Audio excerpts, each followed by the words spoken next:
Hi, I'm Celso from Guará.ca and today I want to show you how I'm using Blender to make a comic book. This story is also going to be an animated short film, but that's going to come after. If you're curious about this project and the techniques that I'm using, you might want to check out my channel because I already made videos on how I made the house, the props, the characters, how I paint the characters, how I do topology, how I made the car, how I UV, more character stuff, how I'm using grease pencil on this project, how I made the shader that I'm using, and I even have the shader available for free, the rigging tools that I'm using, how I'm posing the characters, and I even go over the entire story on this storyboarding one.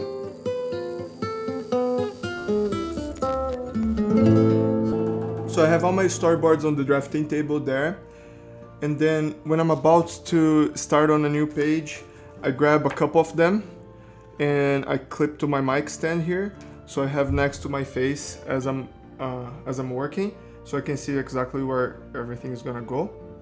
So I open the rigs in Cascadeur and I start animating, I start posing the character, and I'm not thinking about timing whatsoever. I'm doing one pose, one frame. When I get to animation, then I worry about the time. Right now it's single poses.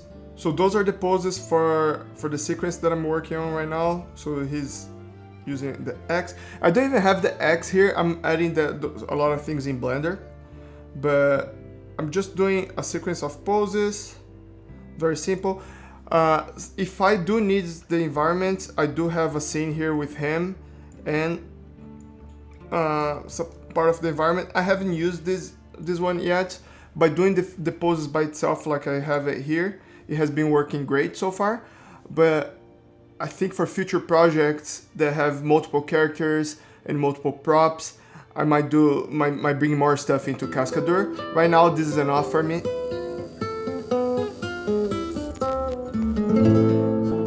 Then I export everything from Cascadeur and I bring into Blender. And inside Blender, I have a couple scenes. One with the minimum amount of props that I need. So in this case, he's interacting with the X, with this stump and the cars and some logs. So that's how I have it here. And he also needs to look at this door. So I place the door there as well. And this is all instanced to the actual scene. So let me load the actual scene here. So now when I get to the actual scene, I don't need to worry about the file being too heavy for me to adjust a pose or do some facial expressions with all the modifiers and everything.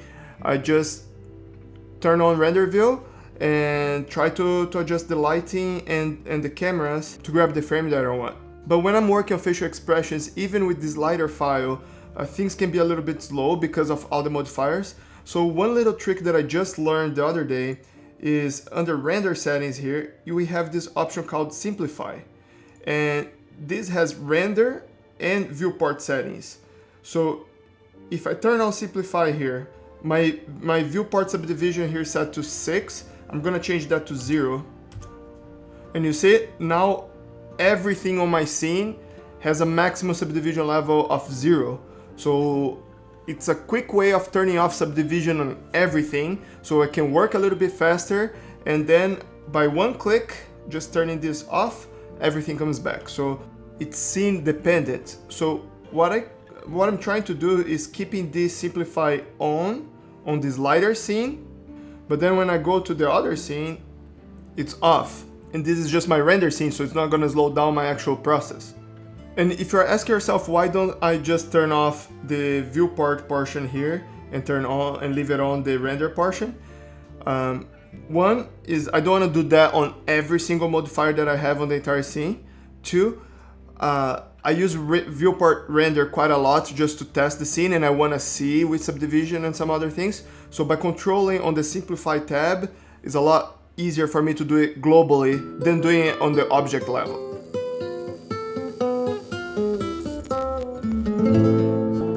So those are the two pages that I'm working on right now.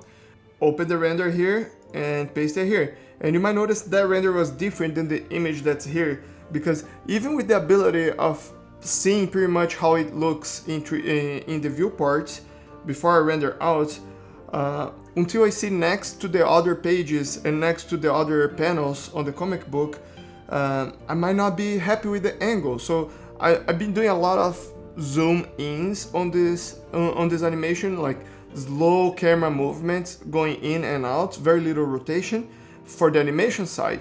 But for the comic book side, I'm trying to replicate that with each panel getting closer and closer, like within a single page, or further and further, you know? So this is such a simple frame, but each one of those options looked good to me by themselves. But when positioned in a sequence, this one kind of sets the mood a little bit better because we can see the house and he's looking back at the house. That being said, I like the composition better on this one. This other one was just the first attempt, and as much as I like it, I think this angle works better for me. So I like this one the most, but I think this one sets the mood a little bit better because he's looking back at the house. I was already happy with this framing until I started making this video, and by opening the other pages, I feel like a little bit more of a close-up. It's a better connection between the previous page and this page. So I think I'm gonna go with this one right now. So I have this establishing shot for us to understand where he is. He's by the woodshed looking back at the house. And now we're kind of looking at that from behind him. So we know that what he's looking at. And this is a closer zoom in. It's what he's actually seeing. I'm gonna do a lot of paint overs on this, and the paint overs have been great, and I think they're gonna help me on the animation too to see what I have to give more detail, and more important, what I have to simplify more, because a lot of the paint over work that I'm doing on this is to actually reduce detail and not increase, and that caught me by surprise. I haven't got too far with the pages yet, but I want to show you what I got so far. I'm trying to do like every chapter a double spread, even if it's not an important thing, but kind of like slowing down the pace for the next chapter to start. And talking about slow start, it's gonna be like just mountains, roads, and the car comes in. Here, the word balloons are not here. I actually added in Photoshop, and I decided to use Clip Studio Pro for that. I could do the entire layout in Clip Studio, but I decided against it because I'm way more comfortable in Photoshop, just using it for years. Again, word balloons are not here. He's talking to his agent on the phone, and the call fails because he's off the grid now, and he arrives at the house. So I wasn't sure if I wanted to do a double spread for the house, but I think the entire story is going to take place here, so it kind of deserved a more special establishing shot. And on the next one, he's going to be inside already. Right here, he's on like unloading the car. And here the story begins. He gets in the house and things start happening, right?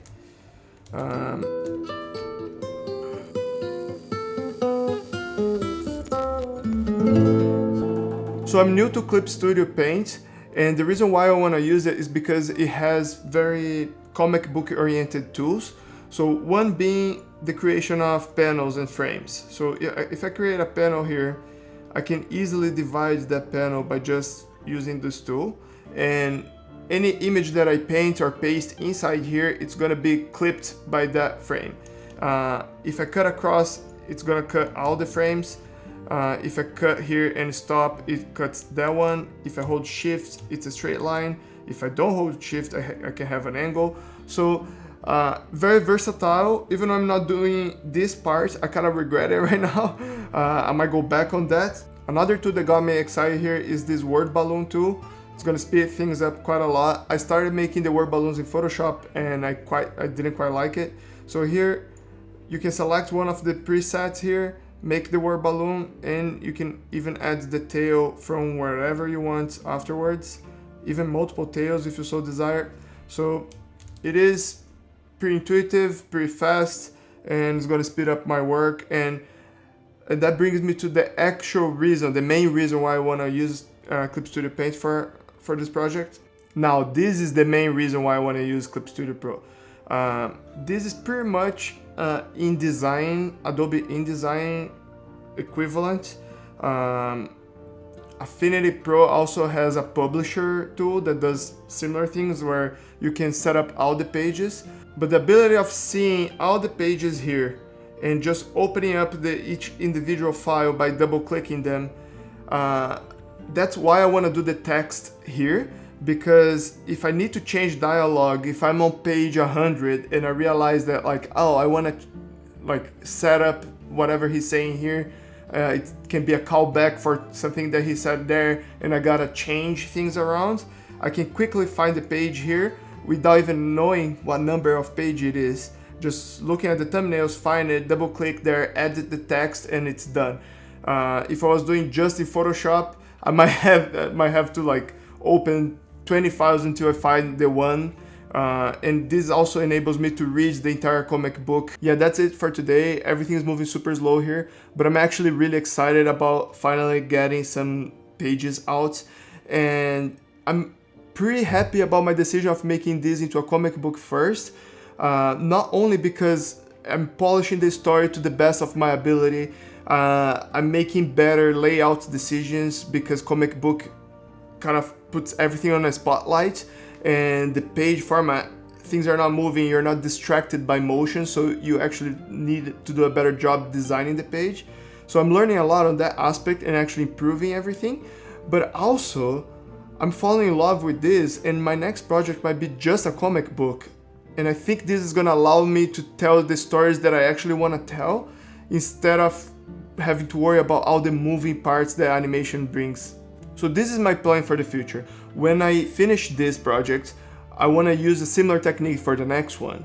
But on the next one, I wanna do the comic book by myself, get the story out on the most pure form without any external influence.